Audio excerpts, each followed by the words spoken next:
Oi, pessoal, tudo bom? Finalizada a 22ª rodada do Campeonato Brasileiro. Tem alguns jogos, né, atrasados da 21ª.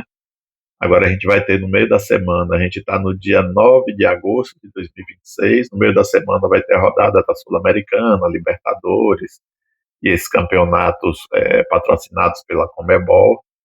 E com o fechamento dessa rodada, a gente tem o Palmeiras em primeiro com 48, o Flamengo com 42, mas com um jogo a menos, vamos supor que ele ganhe do Mirassol, né? Iria para 45, ficariam 3 pontos de diferença, e tem um confronto direto com o Palmeiras. Então ele pode empatar em número de pontos caso ganhe do Mirassol e do Palmeiras, empatar no número de vitórias, e a gente iria para o saldo de gols que está bem próximo ali. O Palmeiras tem 22 e 21. Então, assim, teoricamente, você vai dizer não, tem chance, são 2 jogos apenas e factíveis do Flamengo ter um bom resultado. Mas se você for para a prática, para o jogo jogado em campo, o que o Palmeiras está jogando e o que o Flamengo está jogando, é uma vantagem que, ao meu ver, ela vai até aumentar, porque o Flamengo ele não vai ter pique, não vai ter futebol com os outros times para chegar perto do Palmeiras. Então, apesar de ser algo factível e que ilude a torcida do Flamengo, eu falo aqui hoje, no início de agosto, na 22ª rodada, que o Flamengo não vai avançar com esse técnico aí, com o Tétrico Jardim.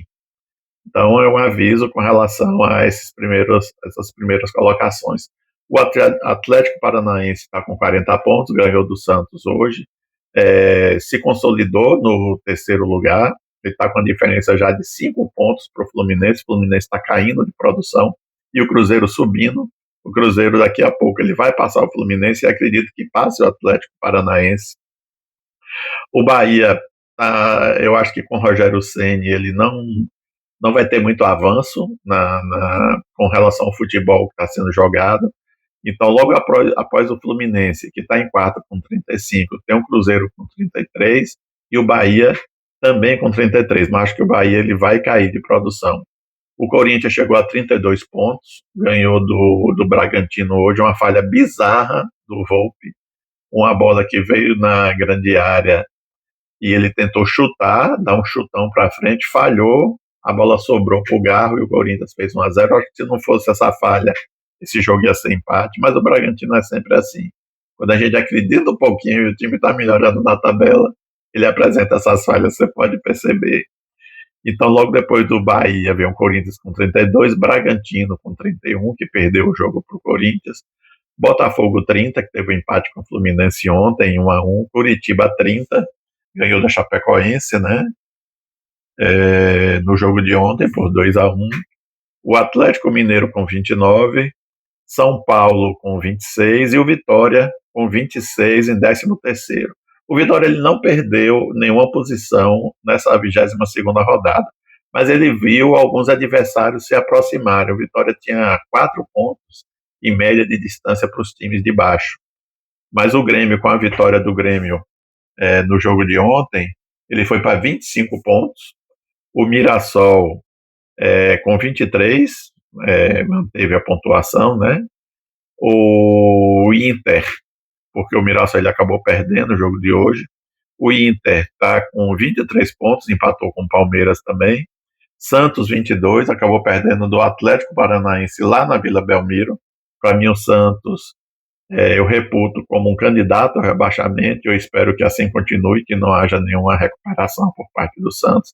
A administração do presidente, as coisas que acontecem dentro do Santos com relação a atraso de salários ou divergência de Neymar com outros jogadores, ou a própria postura de Neymar que acaba prejudicando ao invés de favorecer o Santos. Claro que ele é um jogador diferenciado e aí faz algumas jogadas e faz o time ganhar, mas muitas vezes o comportamento dele influencia psicologicamente o time e o time acaba descendo a ladeira. Não é só isso, o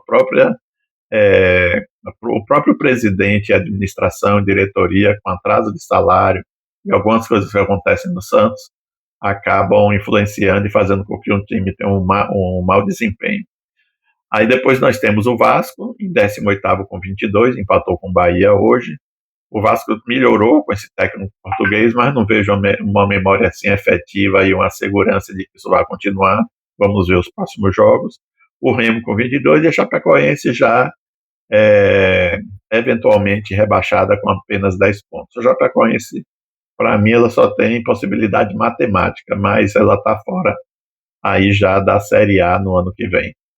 Então, dito isso, um pequeno resumo, né, dessa rodada. O Vitória se manteve na posição, mas viu alguns adversários se aproximarem. Se não ganhar o próximo jogo em casa, eu acredito que o problema vai ficar maior, porque ele não ganha em casa. E aí vai depender dos resultados dentro de casa, e os adversários virão muito mais preparados. Vai ser um problema grave. E o Vitória corre o risco de ir para a zona de rebaixamento e ser rebaixado. Eu venho dizendo isso há muito tempo. Vamos ver o que é que vai acontecer. Espero que não aconteça o que eu estou vendo a olhos vistos, que o Vitória está indo por esse caminho. Então é isso, pessoal. Resumo da rodada de hoje.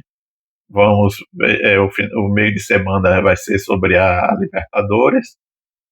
Vamos acompanhar esses jogos da Libertadores e a gente volta com o Campeonato Brasileiro e o Vitória no final de semana que vem. Ok?